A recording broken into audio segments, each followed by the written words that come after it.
गुरुजी हमारे पति दारू पीते हैं, इनको रोक दीजिए। लड़ाई झगड़ा कभी कभी कर देते हैं। हम पूजा करते हैं तो हमको सही से करने नहीं देते हैं। हमको बड़ा दुख होता है गुरुजी। बात कराओ, इनसे रोक दीजिए।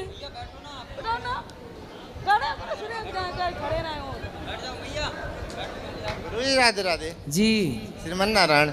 जी। शराब पीते हो? नहीं सर, जब कभी पी लेते थे, अब नहीं पीते।